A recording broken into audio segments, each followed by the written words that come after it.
Question number 3 है, in the figure ABC and DBC, ABC और DBC दो triangle हैं on the same base BC.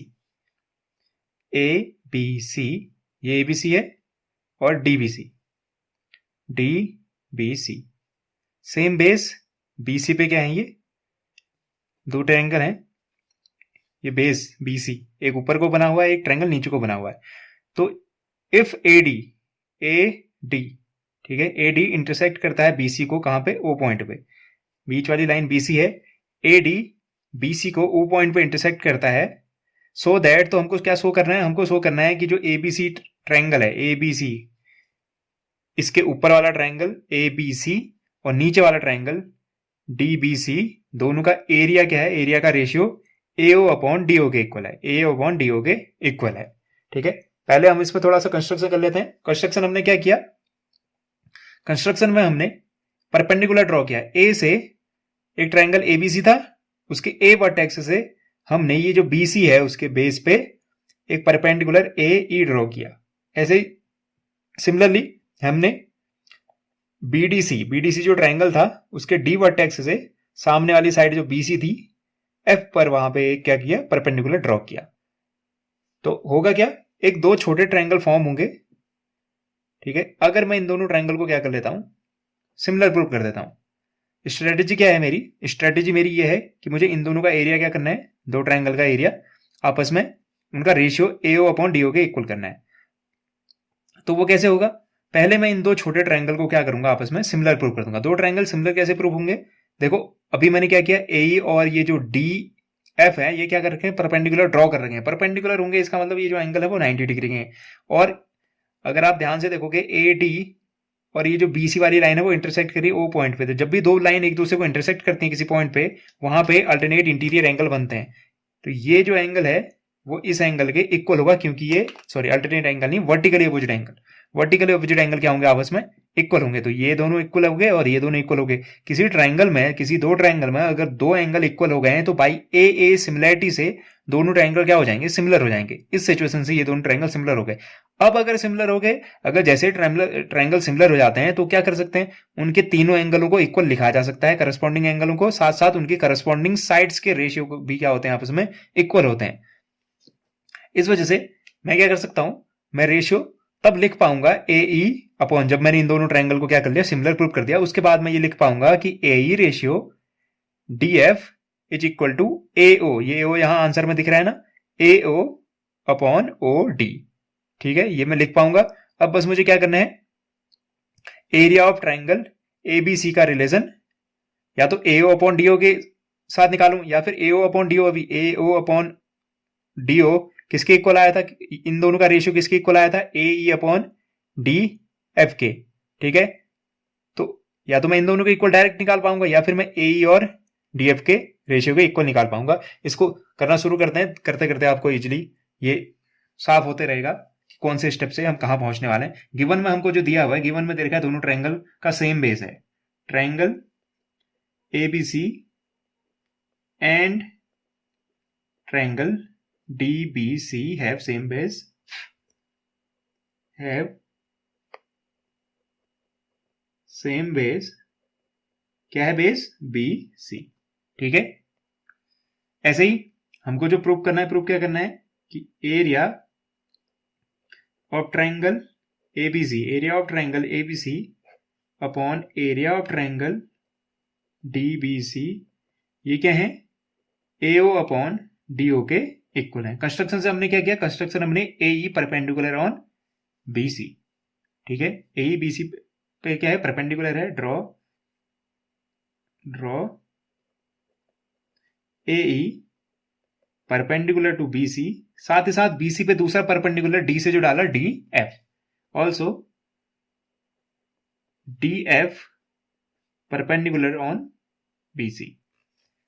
तो हम क्या करेंगे, इन दो छोटे ट्रायंगल को क्या कर लेंगे, सिमिलर प्रूव कर लेंगे। तो इन दो ट्रायंगल को लिख लेते हैं, in triangle AOE and triangle DOF, इन दो ट्रायंगल को लिख दिया।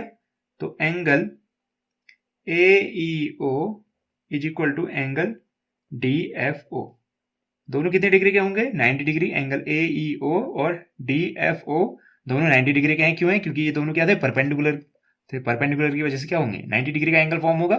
साथ ही साथ जो दूसरा vertically opposite angle, angle A O E is equal to angle D O F, ये दोनों इक्वल क्यों है? क्योंकि ये क्या है? वर्टिकली अपोजिट एंगल है। वर्टिकली अपोजिट एंगल क्या होते हैं? जब दो लाइन एक दूसरे को इंटरसेक्ट करती हैं तो ये जो आमने सामने के एंगल होते हैं वो होते हैं वर्टिकली अपोजिट एंगल, और ये क्या होते हैं? आपस में इक्वल होते हैं। वर्टिकली अपोजिट एंगल है, इस वजह से क्या है? इक्वल है।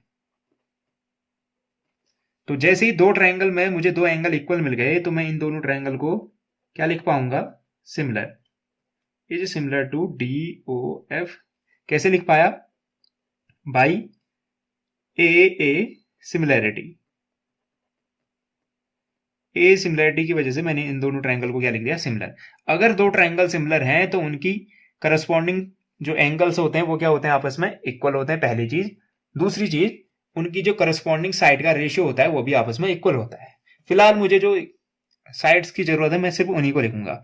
एक तो मैं लिखूंगा ए ओ अपॉन ओ डी, क्योंकि यहां दिख रहा है आंसर में ए ओ अपॉन डी ओ। दूसरा A E upon D F, यानी A E upon D F equal होगा A O upon D O के। ठीक है, क्योंकि दोनों ट्रायंगल सिमिलर थे तो उससे मैं ये लिख सकता हूं। अब अगर आप ध्यान से देखोगे यहां पे हमको जो कंडीशन गिवन है उसमें क्या निकालना है? Area of triangle ABC. Triangle का एरिया क्या कैसे निकलता है? ट्रायंगल के एरिया का जो फॉर्मूला होता है वो होता है हाफ बेस इंटू हाइट। तो अगर आप ट्रायंगल ए बी सी का एरिया निकालना चाहोगे तो बेस क्या है? सेम बेस बीसी था, बेसी। और हाइट क्या है? हाइट जो होती है क्या होती है? 90 डिग्री का एंगल बनाती है, यानी परपेंडिकुलर ही हाइट होगी। यानी हाइट की जगह में क्या लिख पाऊंगा? ए। इस वजह से मैंने यहाँ पे ए लिया। और यहाँ पे जब मैं नीचे वाले दूसरे ट्रायंगल बीडीसी में एरिया ऑफ ट्रायंगल बीडीसी निकालना चाहूंगा तो half base, again base BC आ जाएगा। ठीक है, और हाइट क्या आ जाएगी? D F. तो जब मैं उन दोनों का एरिया निकालूंगा तो होगा क्या? ऊपर भी हाफ बेस इंटू हाइट होगी, नीचे भी half base into height. Half से हाफ कटेगा और बेस दोनों का क्योंकि सेम है तो बीसी से बीसी कट जाएगा, सिर्फ बचेगा क्या?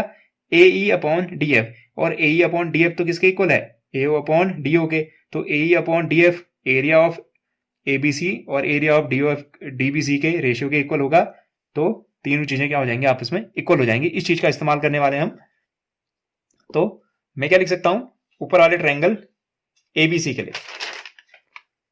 Area of triangle A B C, ठीक है, अपॉन नीचे वाला area of triangle D B C. इन दोनों का एरिया का क्या निकालूंगा मैं? रेशियो निकाल रहा हूं।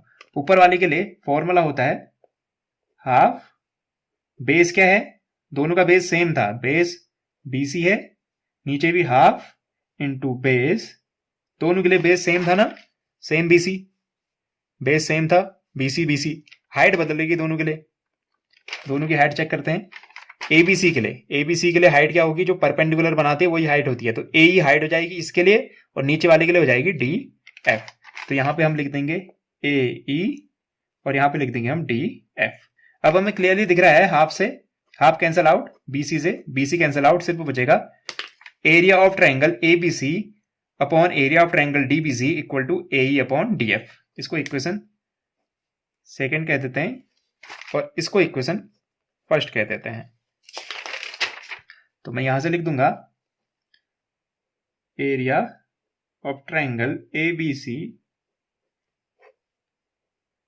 And area of triangle DBC किसके इक्वल आया? ए ई अपॉन डी एफ को। ये इक्वेशन सेकेंड ही है, उसको अच्छी तरीके से लिख दिया।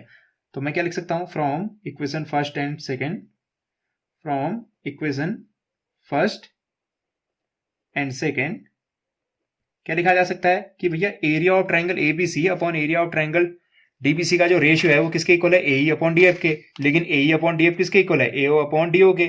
इसका मतलब ये तीनों क्या होंगे? आपस में इक्वल होंगे। इससे मैं रिजल्ट निकाल सकता हूं area of triangle A B C upon area of triangle D B C equal होंगे किसके? ये A E upon D F के इक्वल था और A E upon D F A O upon D O के इक्वल है। तो सीधे सीधे ए ओ अपॉन डी ओ जो हमें फाइंड आउट करना था, प्रूव करना था। तो ये हो गया हेंस प्रूव्ड, हेंस प्रूव्ड। उम्मीद करता हूँ आपको ये एक्सप्लेनेशन पसंद आया होगा और समझ भी आया होगा। Thank you and have a nice day.